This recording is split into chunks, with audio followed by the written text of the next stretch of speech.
খাউফ আর ইয়াহজানুন, দুইটা কথা এনে আছে। ভয় নাই আর কি, চিন্তাও নাই, অনুশোচনা। চিন্তা আলাদা হিসাব, এটা হলো বাংলাটা অনুশোচনা। তো ভয় আর অনুশোচনা কেন, দুইটা কথা এখানে কেন বলা হয়েছে? ভয়টা কিসের? ভয়টা হলো যে আমার সামনে যখন কিয়ামতের মাঠে জান্নাত জাহান্নামকে আনা হবে, যে কঠিন সময়, সেই কঠিন সময়ে আমার কি অবস্থা হবে, এই অবস্থা চিন্তা করে আমার ভয়। আর অনুশোচনা,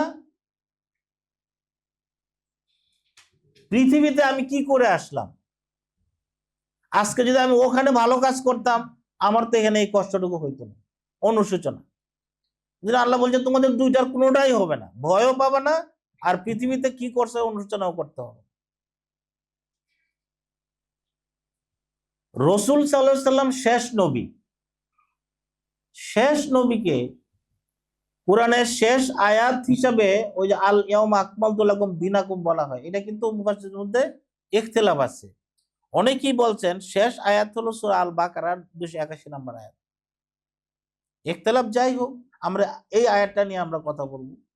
এই যে যদি এই যে 23 বছর জিন্দেগিতে শেষ নবীর কাছে লাস্ট মেসেজ, লাস্ট আয়াতের মেসেজ যদি আমরা এটা দেব, সেই মেসেজটা কি আপনারা দেখেন। আমি আগে কি বললাম শুরুতে, তারপরে কি বললাম শেষ নবীর কাছে লাস্ট মেসেজ, যে মেসেজের পরে আল্লাহ রাব্বুল আলামিনের কাছ থেকে ডিরেক্টলি কোনো ইনফরমেশন দুনিয়াতে আসবে না, আর কোনো আসার সুযোগ আছে? আসবে না।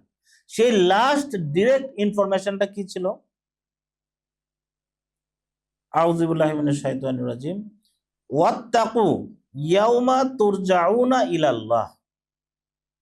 তোমরা সেই দিনটাকে ভয় করো যেদিন তোমাদেরকে আমার দিকে, আল্লাহর দিকে ফিরায়া আনা হবে। তুরজাউনা কথা মানে কি জানেন? আপনি ইচ্ছা করে যাবেন না, আমাকে আপনাকে কানে ধরে নেওয়া হবে, এটা হলো তুরজাউনা। আমাদের ইচ্ছার উপরে নাই, আমাদেরকে বাধ্য করা হবে আল্লাহর দিকে ফিরে যাওয়ার জন্য। সুম্মা তুয়াফা কুল্লু নাফসিম মা কাসাবাত।